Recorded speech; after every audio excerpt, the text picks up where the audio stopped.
A graça e a paz, igreja, amém? Como a pastora bem já colocou, eu fui desafiada, né? Mas há um tempo eu não era desafiada na presença do Senhor. Dentro do ministério, os irmãos me conhecem na igreja, ministrando a palavra, mas no momento do louvor, né? Que não deixa de ser uma ministração, nós já sabemos. Mas eu nunca havia tido a oportunidade de falar com os irmãos um pouco mais de tempo, né? De uma outra forma. Nós ministramos louvando ao Senhor e hoje nós vamos ministrar ao Senhor através da palavra dele. E eu gostaria de começar falando com os irmãos, aqueles que trouxeram as suas Bíblias, você pudesse abrir no livro de Salmos, capítulo 13. Salmos, capítulo 13. Antes de ler, eu gostaria de falar para os irmãos que eu espero ser bem didática. Eu sou professora, para quem não me conhece, eu atuo na educação há 17 anos, então eu espero que eu seja bem didática e que vocês consigam me compreender. E professor gosta de usar de metáforas, né? E eu vou fazer isso hoje. E eu espero que os irmãos entendam o que o Senhor falou primeiramente ao meu coração. O Salmos 13, verso 1. Vamos ficar de pé, irmãos, para nós lermos a palavra? Salmos 13, verso 1 diz assim: Até quando te esquecerás de mim, Senhor? Para sempre? Até quando esconderás de mim o teu rosto? Até quando consultarei com a minha alma, tendo tristeza no meu coração cada dia? Até quando se exaltará sobre mim o meu inimigo? Atenta em mim, ouve-me, ó Senhor meu Deus. Alumia os meus olhos, para que eu não adormeça na morte. Para que o meu inimigo não diga, prevaleci contra ele, e os meus adversários se não alegrem, vindo eu a vacilar. Mas eu confio na tua benignidade, na tua salvação, meu coração se alegrará. Cantarei ao Senhor, porquanto me tem feito muito bem. Amém? Vamos orar? Deus, estamos na tua presença, Senhor Jesus, mais uma vez.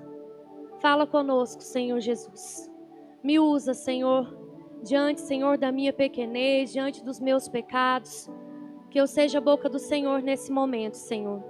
Que o Senhor já falou no meu coração, que o Senhor alimentou a minha alma. Venha de encontro, Senhor Jesus, à busca dos irmãos que estão aqui nessa noite. O Senhor é digno de toda honra e de toda glória. Me usa nesse momento, fala conosco, Jesus. Em nome de Jesus, amém. Eu não sei se os irmãos tiveram tempo de prestar atenção nessa palavra, mas o salmista, ele começa clamando e ele termina agradecendo. Mas ele começa clamando. E quando o pastor pediu que esse momento acontecesse para que eu preparasse uma palavra, no momento em que eu fui preparar essa palavra, eu estava num lugar e eu me sentei, e naquele dia fazia frio. Tem poucos dias.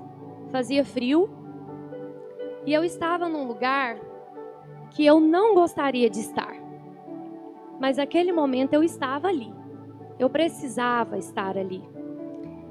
Mesmo sem querer, eu precisava estar ali. E aquele momento me ensinou muito. E Deus me deu essa palavra naquele dia. Sentada naquela manhã, numa manhã de frio. E por isso essa palavra nasceu. Se nós tivéssemos que intitular, né, colocar um tema para essa palavra, seria aí as estações da vida. Eu sou professora de geografia e lá eu ensino para os meus alunos que nós temos 4 estações do ano, não é verdade? nós temos aí o verão, o outono, o inverno e a primavera. De 3 em 3 meses, nós mudamos, né, a nossa estação. E aí, eu não sei se os irmãos sabem, mas a primeira estação do ano é o outono. A primeira passagem é o outono, porque a gente tem o verão em dezembro, e aí a gente vai ter a primeira passagem de troca de estação lá no mês de abril, chamado de equinócio de outono. E eu não sei se os irmãos já viram também, que quando o outono chega, as árvores elas começam a perder as folhas, elas vão amarelando, o tempo começa a esfriar, porque é um aviso para a estação que vai vir depois, que seria o inverno, né? E aí, a nossa vida, aquele momento me fez pensar que a nossa vida ela se assemelha às estações do ano. Até outro dia, eu sentada meditando, fazia calor. Aí, até outro dia eu levantava e sem perceber e sem agradecer estava tudo bem. Tudo bem, a rotina era a mesma, as coisas aconteciam como deviam e até então tudo corria muito bem. E a rotina do dia a dia me impedia de ver o quanto o sol brilhava naqueles dias. E eu só percebi a falta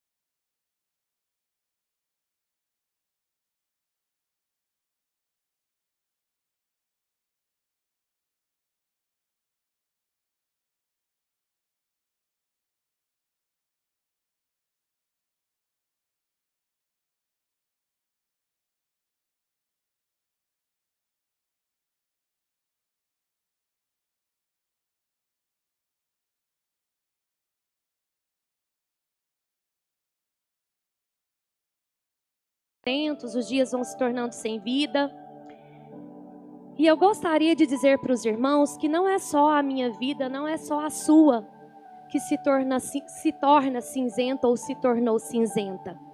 Eu gostaria que os irmãos lessem comigo no livro de Salmos, capítulo 102, versos 2 e 3, onde diz assim, olha o que o salmista fala ao Senhor. Não escondas de mim o teu rosto no dia da minha angústia. Inclina para mim os teus ouvidos, no dia em que eu clamar. Ouve-me depressa, porque os meus dias que se consomem como fumaça e os meus ossos ardem como lenha. Tamanha era o sofrimento dele, que a dor fazia com que os ossos ardessem. Às vezes a alma dói tanto e o sofrimento é tamanho que nós sentimos a dor física. A dor é na alma, mas ela dói fisicamente. Os ossos doem, os ossos ardem. E aí o salmista ele pede consolo para o Senhor. Senhor, olha para mim. Olha para mim. Me ajuda. Ele clama pela presença, ele clama pelo olhar do Senhor. Porque o salmista sabe que bastaria o olhar do Senhor para que as estações ou para que aquela estação mudasse. Então ele clama ao Senhor, ele busca por alívio, ele busca por esperança. Eu tenho certeza que aqui o salmista ele estava passando por uma estação sombria, por uma estação fria, por uma estação cinzenta e sem cor. E aí ele clama ao Senhor. Os ossos ardiam. Nessa estação, eu penso que as árvores que acabam perdendo as folhas, o vento vem. Todo mundo já viu aqueles filmes das estações do ano, bem didático, que no outono as folhas vão amarelando e de repente o vento vem e carrega essas folhas. E aqui a gente compara, né, a árvore como a nossa vida. As folhas vão murchando, elas vão secando, de repente o vento vem e leva essas últimas folhas. E de repente o inverno chega. era só um aviso do que viria. As lutas, elas chegam ainda com mais intensidade, mais seco, mais frio, mais triste, mais cinzento. E quando você esperava que aquilo já estivesse passando, de repente, novas lutas, novos desafios surgem, o cansaço chega, abate a alma, leva a tristeza. Eu não sei se os irmãos sabem também, mas durante o inverno, as noites são mais longas do que os dias. Vocês já perceberam? Nós estamos no inverno. Dia 21 de junho nós entramos no solstício de inverno. E aqui, as noites, elas são mais longas do que os dias. E eu gostaria que os irmãos pensassem nesse momento que essas noites, elas podem representar aqui os nossos dias de sofrimento, os dias de tribulação. Elas parecem ser muito maiores do que os dias. Os dias demoram, os dias de sofrimento, eles demoram a passar. E enquanto nós estamos passando por esses dias, nós temos pressa. E aí as coisas não estão andando no mesmo compasso. As noites são mais longas e nós temos pressa para que elas acabem logo. É por isso que o sofrimento se torna ainda maior. Porque a ansiedade chega para que aquele momento vá embora, para que aquele momento passe logo. Mas nós sabemos que as noites de inverno, elas são mais longas do que os dias.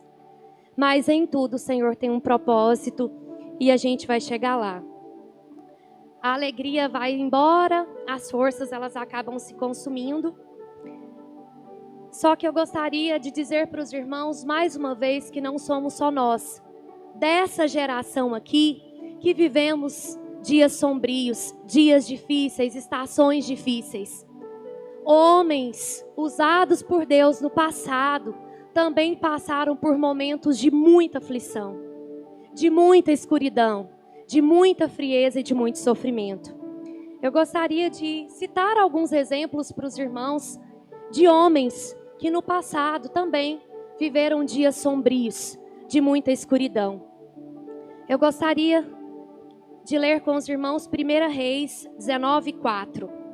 Elias foi um homem que, após a vitória dele sobre os profetas de Baal, Elias ele foge com medo, muito medo. E sabe o que ele faz? Ele clama ao Senhor pela morte. Elias pede a morte. Tamanha era a aflição, tamanha era o cansaço de Elias. E diz assim: e ele se foi ao deserto, caminho de um dia, e veio e se assentou debaixo de um cimbro. Imagina ele caminhando. Eu penso, né? Às vezes você está aflito, algumas pessoas, elas melhoram a aflição pegando trânsito, dirigindo, né? Indo por um caminho para pensar na vida. Eu imagino Elias mais ou menos dessa forma. Ele caminhando, né? No deserto, e de repente ele chega e senta debaixo de uma árvore. E ele pediu em seu ânimo a morte. E ele disse assim: já basta, ó Senhor, toma agora a minha vida, pois não sou melhor do que os meus pais. Tamanho era o cansaço, tamanho era a aflição de Elias depois de ter lutado tanto. Ele clama pela morte. E aí nesses momentos você se pergunta, né? E nós chegamos a pecar, por que eu, Senhor? E aí o Senhor responde: por que não você? Né? Por que eu, Senhor?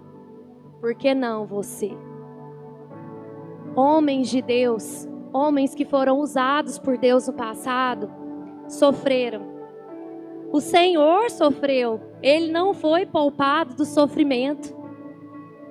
E às vezes você fala: Senhor, me ajuda a não reclamar. O Senhor não reclamou, mas Ele expressou a angústia dele. Senhor, se for possível, afasta de mim esse cálice. E de repente, além de Elias, nós temos o exemplo de Jonas também. Jonas capítulo 4, verso 3. Jonas, ele também pede a morte. Peço-te, pois, ó Senhor, tira-me a minha vida, porque melhor me é morrer do que viver. Tamanha era a aflição, porque melhor me é morrer do que viver. E isso acontece Logo após Jonas ter sido engolido pelo peixe e ele ter visto, né, a missão dele acabar em Nínive, Jonas chega no momento que ele pergunta para Deus: o Senhor mandou eu falar isso e de repente o Senhor perdoa o povo de Nínive? Eu fiquei envergonhado aqui. Jonas fica irado com Deus e ele fala: eu cansei. Eu peço agora, Senhor, a morte, porque eu cansei. Se Jonas cansou, por que eu não? Né? Além de Jonas, nós vimos Jeremias também. Jeremias capítulo 17, verso 14 diz assim: Sara-me, Senhor, e sararei. Salva-me e serei salvo, porque tu és o meu louvor. Jeremias pediu para ser sarado. A alma de Jeremias aqui doía. Não foi diferente, né? Ele sofreu com os ataques aí dos amalequitas. E teve um momento que Jeremias desejou não ter nascido. Ele falou ao Senhor, devido ao sofrimento enfrentado, ele fala: Senhor, por que eu nasci? Ele se pergunta por que nasceu. E além de todos esses, nós temos um outro exemplo muito claro, que foi a vida de Davi. Nós temos aí o Salmos 86, verso 1, que nos mostra Davi clamando ao Senhor para que o Senhor inclinasse os ouvidos para o sofrimento, para a angústia do coração dele e ouvisse, porque ele estava necessitado e aflito. Inclina, Senhor, os teus ouvidos e ouve-me, porque estou necessitado e aflito. Davi, quando guerreava, ele se cansava. E teve um momento que o cansaço foi tanto que logo após ele e os soldados se sentaram e eles choraram. A palavra fala que eles choraram em alta voz. Eles não choraram quietinhos no canto, não. Tamanha era o cansaço, a aflição do coração deles, que eles sentaram e choraram em alta voz. Quando a gente chora, que dá vontade, quando o choro vem da alma, não é verdade? Você não consegue chorar baixinho. E aí sai em alto, em bom som. E foi isso que aconteceu com Davi.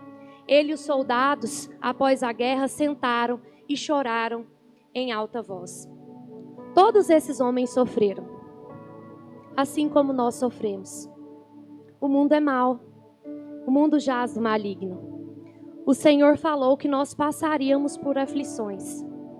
Em alguns momentos a gente se pega: Senhor, diante da nossa pequenez, a gente se pega: Senhor, se o Senhor pode todas as coisas, por que isso? Por que nesse momento? E aí o Senhor fala: todos esses homens sofreram. E o Senhor não prometeu, se tem uma promessa que Ele não fez na palavra, é que nós estaríamos isentos de sofrimento.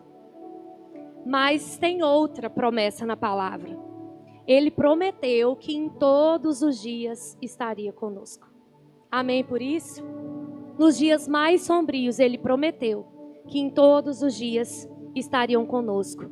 Todos esses homens de fé, todos esses profetas escolhidos do Senhor, sofreram. Todos esses se cansaram, mas eles não morreram naquele momento de luta. E sabe por que eles não morreram? Porque havia um propósito. Todas essas lutas enfrentadas por esses homens de Deus havia um propósito. E durante os momentos de luta nós não conseguimos entender os propósitos. Nós não conseguimos enxergar os propósitos. Mas os dias passam e nós chegamos na terceira estação. A terceira estação, ela vem e ela recebe o nome de primavera. E a principal característica dessa estação é o florir. O começo do florir. O começo da mudança das cores. E aí, de repente, os dias passam e o que parecia sem cor e o que parecia frio começa novamente a dar sinais de vida. Ainda não está tudo bem, as dúvidas de que as tribulações elas estão passando por alguns momentos, elas ainda existem. E aí é nesse momento, é nesse período que nós precisamos confiar e pedir para que o Senhor nos ensine, assim como Ele ensinou para Jeremias. assim como Jeremias clamou ao Senhor. No livro de Lamentações, o capítulo 3, versos 21, Jeremias diz assim: disso me recordarei no meu coração, por isso tenho esperança. Em outra versão, a gente escuta assim, Senhor, me ajude a trazer à memória o que me traz esperança. E aí você começa a se lembrar que antes dos dias frios, você viveu uma estação calorosa, você viveu uma estação colorida. E aí, essa palavra nos traz conforto, essa palavra nos traz paz. E essa paz que surge em meio ao caos, em meio a essa ansiedade que ronda as nossas vidas. E aí você se lembra, a sua memória está aí ao seu lado, se lembrando que dias melhores já existiram e que vão existir novamente. E a esperança começa a brotar, nos nossos corações. Jeremias sofria, mas apesar da dor, ele escolheu se lembrar. Ele escolheu trazer à memória dele aquilo que dava esperança de dias melhores. Ele escolheu lembrar da fidelidade do Senhor. Ele escolheu lembrar do amor do Senhor. Ele escolheu lembrar das promessas do Senhor. E é isso que nós precisamos fazer. As noites são longas. E aí as coisas começam a mudar na primavera. Vou ensinar para os irmãos que na primavera, noite e dia têm a mesma duração.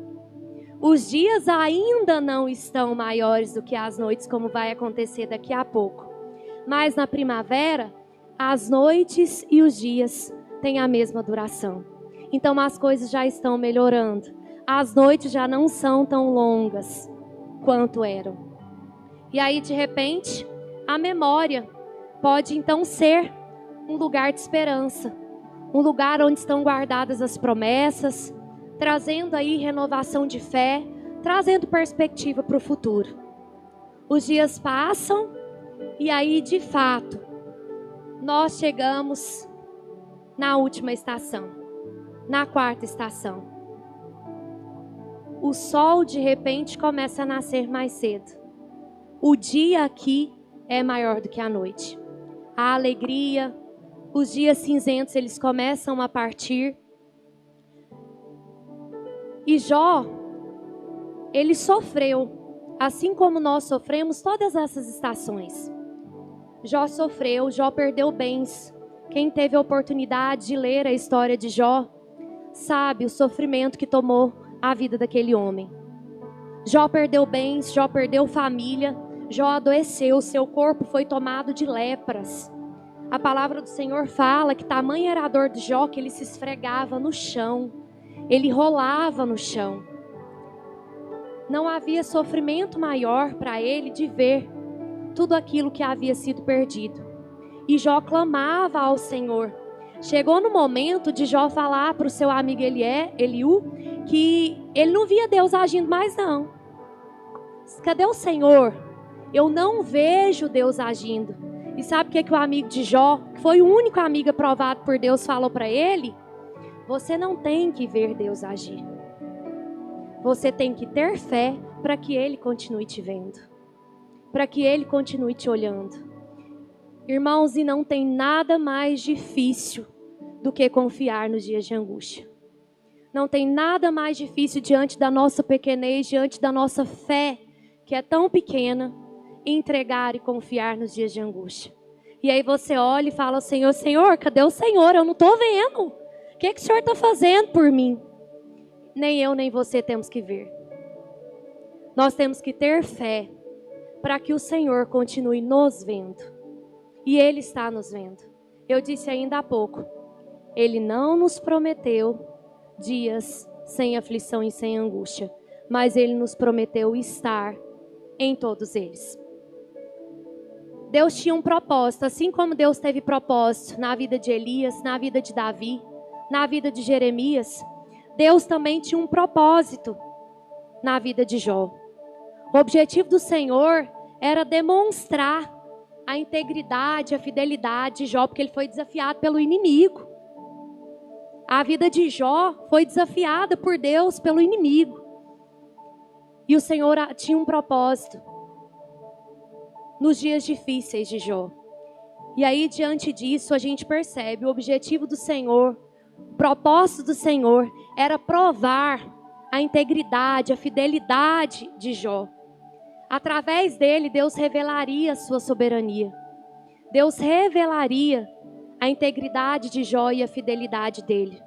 Por mais que ele houvesse reclamado, teve dias que Jó chorou, que Jó clamou, e ele pediu ao Senhor, para o Senhor apressar em olhar para ele para os dias dele. Mas o Senhor tinha propósito em tudo isso. A fé de Jó naquele momento estava sendo forjada. Um relacionamento genuíno com o Senhor estava sendo construído. E nós precisamos entender que não existe momento em que o homem mais se aproxima de Deus do que nos dias de luta. Infelizmente. Infelizmente. Sabe o não vem pelo amor, vem pela dor? É assim mesmo que acontece. Quando você vê que a única alternativa é o Senhor, que não existem outros escapes, que não existe outra fonte de saída, é para o Senhor que nós pedimos socorro. E aí Jó naquele momento, por mais que ele já fosse um homem de Deus, a fé dele, a fidelidade dele estava sendo forjada, para que um relacionamento ainda mais genuíno diante de Deus tivesse sido construído ali. Jó foi aprovado diante de Deus. Nós temos a prova disso na palavra. No livro de Jó, no capítulo 42, diz assim: depois de ter tirado tudo, todo mundo conhece a história de Jó, a mulher de Jó virou para ele e falou assim: ó, que é isso? Você continua servindo esse Deus? Vira para trás, amaldiçoa esse Deus. Olha o que ele está fazendo com você. Você perdeu tudo, perdeu seus bens, perdeu tudo. Amaldiçoa esse Deus e morre. Jó foi fiel ao Senhor. E aí sabe o que o Senhor fez por Jó? As noites de Jó foram passando, os dias foram se equiparando e de repente os dias ficaram maiores do que as noites. Olha só. E o Senhor virou o cativeiro de Jó quando orava pelos seus amigos. E o Senhor acrescentou a Jó outro tanto em dobro a tudo quanto dantes possuía. Então vieram a ele todos os seus irmãos e todas as suas irmãs, e todos quanto dantes conheceram, e comeram com ele pão em sua casa, e condoeram dele, consolaram de todo o mal que o Senhor lhe havia enviado. A cada um deles lhe deu uma peça de dinheiro, e cada um pendente de ouro. E assim abençoou o Senhor o último estado de Jó, mais do que primeiro, porque teve 14.000 ovelhas, 6.000 camelos, 1.000 juntas de boi e 1.000 jumentas. Também teve 7 filhos e 3 filhas. E chamou o nome da primeira Gemina, o nome da outra Késia e o nome da terceira Queren-Apuque. E em toda a terra não se acharam mulheres tão formosas como as filhas de Jó, e seu pai lhes deu herança entre seus irmãos. O Senhor restituiu muito mais do que Jó havia perdido. O Senhor deu filhas formosas, o Senhor deu cabeça de gado, o Senhor deu pão, o Senhor presenteou a família de Jó. Os dias difíceis ficaram para trás, mas depois da fidelidade de Jó ter sido forjada. Mas depois de um relacionamento genuíno com Deus ter sido construído durante os dias difíceis, durante as noites difíceis. Irmãos, isso só aconteceu porque Jó encarou o processo de luta. Jó encarou o processo de luta.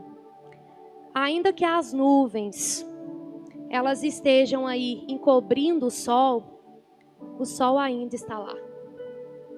Vai haver momentos que as nuvens escuras elas vão encobrir o sol mesmo. E nós não veremos saída para esses dias. Mas eu gostaria de dizer para os irmãos, o sol está lá. Essas nuvens elas vão passar e o importante é você acreditar que o Senhor continua nos vendo. que o Senhor é o mesmo, que as promessas do Senhor continuam de pé sobre as nossas vidas. A palavra nos diz que Ele é o mesmo de ontem, Ele é o mesmo de hoje e será eternamente. Ele não é homem para mentir.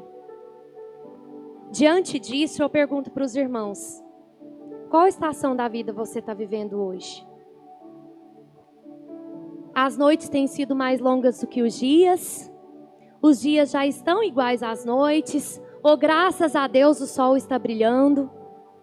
Qual estação da sua vida você está vivendo hoje? A minha palavra hoje é para quem está vivendo aquela estação lá do início da palavra. O meu recado hoje, o recado do Senhor, é para quem está vivendo aquela mesma estação que eu estava vivendo alguns dias atrás.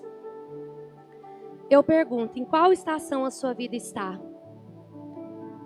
Mas perguntar não é tão difícil. E você se colocar diante disso também não.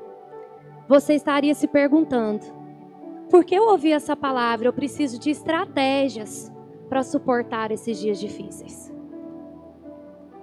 E eu gostaria de dizer para vocês algumas estratégias. A primeira: tenha amigos. Tenha amigos. Tenha com quem conversar. Dentre os amigos, tenha um pastor para te aconselhar. Estabeleça uma relação de confiança com alguém que te lidera. Os dias já foram muito mais difíceis para mim. Muito mais. E diante deles, chega um momento que você pensa que as noites elas não vão passar. Mas de repente o Senhor envia pessoas que podem consolar o seu coração. Pessoas que podem fazer com que você traga à memória aquilo que te dá esperança. Tenha amigos. Tenha um líder espiritual que ora por você. Estabeleça uma relação de confiança com essas pessoas. Elas estão aqui porque o Senhor mandou. Elas estão aqui para abençoar as nossas vidas. Elas pagam um preço de oração por nós. E às vezes nós não valorizamos e nós não oramos por eles. Nós precisamos também cobrir a vida deles, porque eles não estão isentos do sofrimento também. Além de ter amigos, de ter uma liderança espiritual, mesmo e sem vontade, se alimente da palavra. Nestes dias, se alimente da palavra. É na palavra, irmãos, que nós encontramos promessas. O choro pode durar uma noite, mas a alegria ela vem pela manhã. Essa noite ela pode ser mais longa, algumas noites são mais longas do que as outras. Mas a alegria vem pela manhã. Pode não ser completa ainda, mas ela vem pela manhã. E quando nós nos alimentamos da promessa, nós blindamos o nosso coração nesses dias sofridos. Glorifique durante o inverno. Não é fácil. Não é fácil louvar ao Senhor, não é fácil glorificar ao Senhor durante o inverno. Mas pode ser o segredo da vitória. Pode ser a chave da vitória. O Senhor se alegra de um coração confiante, de um coração grato. E ainda, ore, jejue e obedeça. Ore, jejue e obedeça. E descanse. Irmãos, podem ter certeza que antes dessa palavra ser para o coração de vocês, essa palavra é para o meu coração. Para uma pessoa ansiosa não é fácil descansar no Senhor. Mas eu continuo falando para mim todos os dias. Eu preciso descansar no Senhor. Eu preciso confiar que Ele é o dono da minha vida, que Ele é o dono das nossas vidas, que Ele conhece os meus dias, Ele conhece quantos fios de cabelo estão na minha cabeça, Ele conhece o meu coração, e nada acontece nas nossas vidas que não seja para cooperar para o nosso bem. Nós precisamos confiar e acreditar nessa palavra. Ore, jejue, obedeça. Existem algumas lutas, existem algumas perseguições, alguns demônios que só vão embora com jejum e oração. E eu tenho certeza disso. Ore e jejue. Vai passar. A palavra do Senhor nos afirma que vai passar. E eu gosto de uma palavra que diz assim: quando o homem está trabalhando, ele está trabalhando. Quando o homem está orando, Deus está trabalhando. Quando nós trabalhamos, nós só trabalhamos. E aí, em quem você vai confiar? No seu trabalho ou no trabalho de Deus? Quem tem a melhor mão de obra? Quem faz melhor? Eu ou o Senhor? Não nos resta outra alternativa, irmãos. A nossa única alternativa é confiar e acreditar que o Senhor tem o melhor para as nossas vidas. Enfim, eu só gostaria de dizer para os irmãos que eu tenho aprendido a duras penas que as tempestades, elas não foram feitas para nos destruir. Elas foram feitas para nos aprovar. O Senhor não nos prova para nós sermos reprovados. Eu, como professora, posso garantir a vocês. Eu me entristeço quando os meus alunos tiram notas ruins e faço de tudo para que eles se recuperem. Eu tenho certeza que o Senhor age da mesma forma. As lutas, os dias difíceis não foram feitos para nós sermos reprovados. Eles foram feitos para nós sermos aprovados. A nossa fé está sendo forjada assim como a fé de Jó foi. As lutas, elas estão incluídas no projeto de Deus. Ele falou desde o começo: homens de Deus passaram por lutas. Mais uma vez, por que não eu e você? E mais uma vez, lutas, elas tonificam a nossa alma. Elas fortalecem a nossa alma, elas fortalecem o nosso espírito. Porque são nos momentos de lutas que nós nos aproximamos do Senhor. Que nós oramos, que nós entregamos e nós percebemos que nada temos nós além dele. Nada tenho eu, Senhor, além de ti. Nossa vida está nas mãos do Senhor, daquele que tudo pode. As estações são passageiras. Vamos trazer à nossa memória aquilo que nos dá esperança. Amém? Você pode crer nesse Deus? Eu gostaria de cantar uma canção nesse momento. Eu vou pedir que você se coloque de pé e nós vamos falar com o Senhor.